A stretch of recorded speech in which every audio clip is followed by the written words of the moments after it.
Hey, my name is Michael. In this video, I want to show you guys how you can optimize your Google business profile as an HVAC company. Optimizing your profile is one of the easiest things you can do. A majority of it is just filling out every section on your Google business profile. The rest is monthly work. And just by following what I show you in this video, you're going to see a noticeable increase in your maps ranking, which will lead to more consistent amount of calls coming in.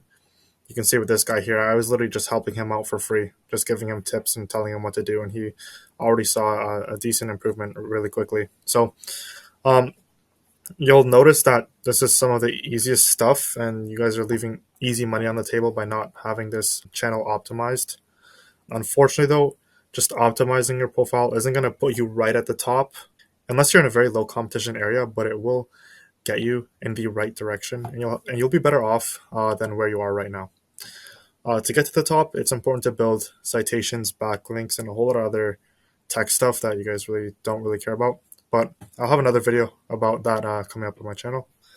But in this video, I'm going to be covering the one-time setup optimizations and the ongoing optimizations when it comes to your Google Business Profile.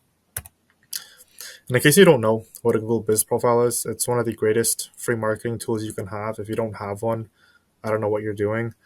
But basically, you can think about it as your company's virtual storefront on Google. It's where potential customers can find your business, learn about your services, see your reviews, go on your website, and that sort of stuff. So first, let's go through the one-time setup optimizations. And I'm going to be covering the following sections. So edit profile, edit products, edit services, and bookings. And keep in mind that Google changes the layout of this screen right here all the time. So if it's different by the time you're watching this video, don't be concerned. They mostly just move something around. So first, let's start off with the edit profile section.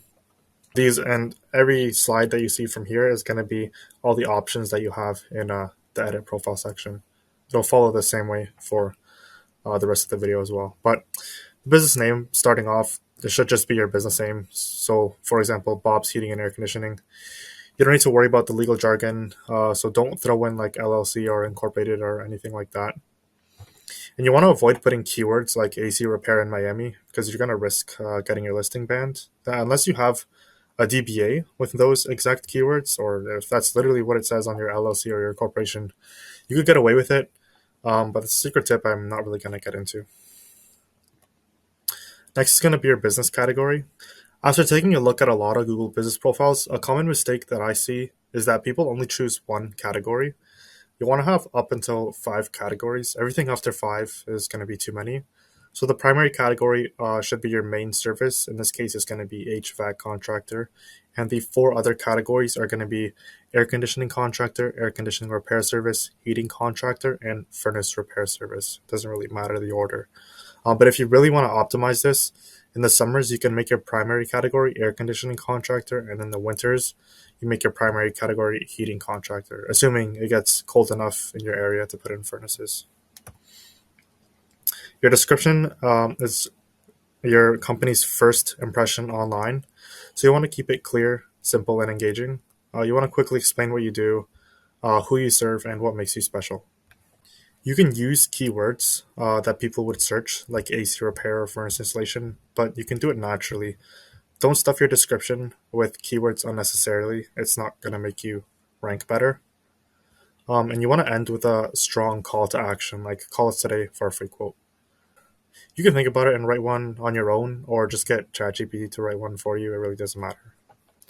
Next is your opening date. A lot of people don't fill this out for some reason, but it doesn't have to be exact. So you can just have like the month and the year. So really, there's no reason to not put it.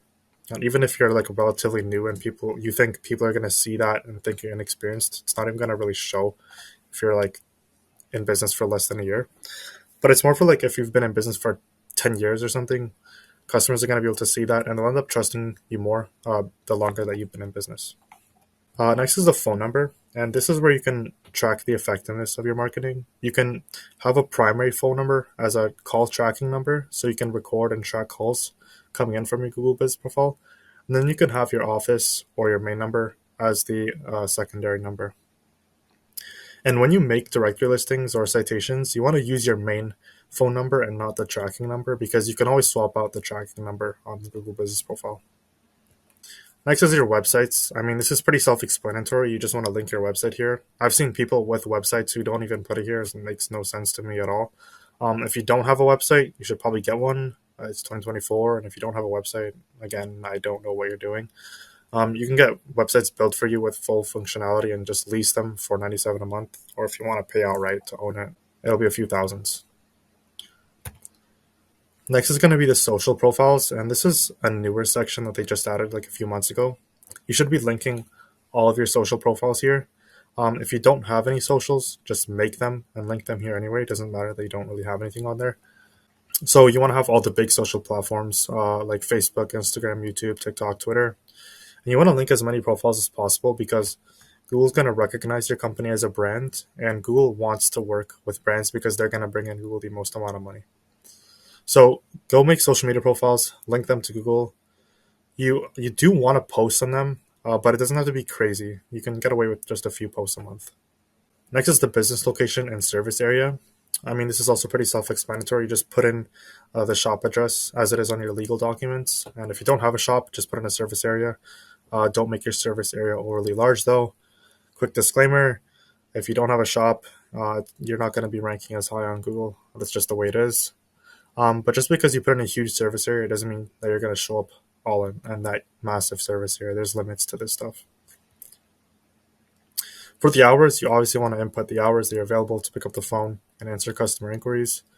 The key here is to make sure that the business hours you have listed on the internet are consistent across the entire web. So this means your Google Business profile, your business hours have to match the same on your website and all the other directory listings that you're on. The more section is just simply what you identify as. If you have plannings, if you need online estimates, what languages you speak, and that sort of stuff. I'm not going to go through everything, but you have this option. You just go through everything and either press yes or no for everything, but keep it accurate. Obviously, like if you don't speak French, you're obviously going to say that you don't speak French. So even if you put no for everything, it doesn't matter. You just want to fill it out. Have this all filled out, even if it's no. Products, this is where it gets a little bit more interesting. As an HVAC company or any service-based business, you can add all the services as products in the product category. So for example here, we have furnace installation, furnace repair, air conditioning installation, air conditioning repair, and even more stuff as well.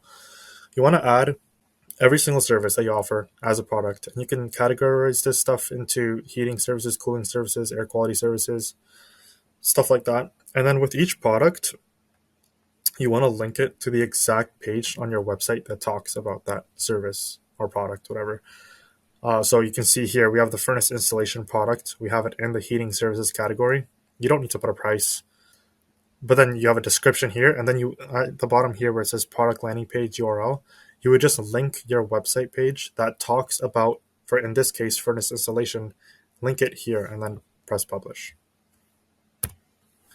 Next is the services. You want to add all of your services for each category that you have listed. You want to make sure to add descriptions to each of the services. It should look something like this. So you see for HVAC contractor category, we have all these services here and more. Like there's way more than this, but you see how there's descriptions for each service as well, which is important. I want to talk about the bookings. If anywhere on your website you have a booking calendar where customers could go onto your website and schedule a booking, you should link that page here. Now I want to talk a little bit about the ongoing optimizations that you have to go through with a Google Business Profile.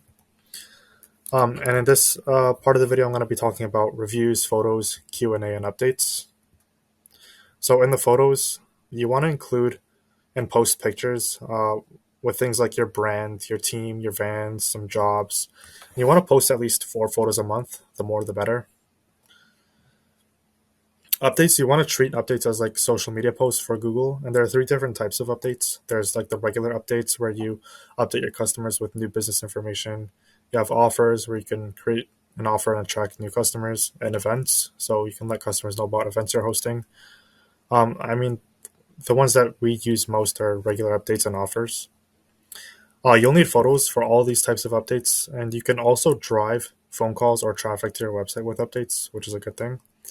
With offers and events, you can create start and end dates. You really want to post at least 4 updates per month. Again, the more the merrier. Q&A, this is a really interesting section that I don't really see a lot of people using properly. It's meant for potential customers to ask you questions and you answer them for the general public to see. But what you can do is actually treat this as an FAQ. So you can take the most common questions your customers have and ask them in the Q&A section, and then you would answer them in the Q&A section yourself. So this allows you to create an FAQ. And what Google's going to do is it's going to recognize this as interaction. I mean, if you can't tell by now, a lot of this ongoing optimization is just interaction on your Google Business profile. Google really favors people that actually use the platform to its fullest potential, which is why you want to fill everything out and you want to consistently post photos, post updates, ask questions. That's how you're using the platform to the fullest, which is going to end up completely optimizing your profile. Again, here you want to ask and answer 1 to 4 questions a month. And last but definitely not least, we have reviews. And reviews are arguably one of the most important parts about your Google Business profile. You want to have as many reviews as possible on your profile. And I'm always going to compare it to Amazon. None of you guys are buying products that have 7 reviews. You're buying products that have at least 200 to 300 positive reviews. It's the same concept for people that need their systems repaired or installed. Everyone would rather call the company that has loads of social proof because that obviously demonstrates that they know what they're doing since they've helped hundreds, if not thousands of people. And I also have another video on my channel where it's going to show you how to get more reviews. It's pretty simple stuff though. The other key here is that you need to respond to every single review, even the negative ones. And don't worry about stuffing keywords in your responses. It won't help. Just be genuine in your responses. And I mean, that's basically it. Like, as I've said, a majority of it is just filling out the sections from A to Z. And just by doing all of this, you'll see an increase in rankings after a few weeks to just months.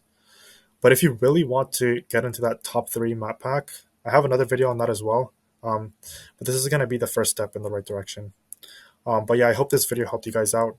As always, if you guys have any questions, concerns, just comment or hit me up on my socials. And also, if you want a copy of this document, I give everything away for free in my Facebook group. You guys can join that down below. There's a link. But yeah, I'll see you guys in the next one.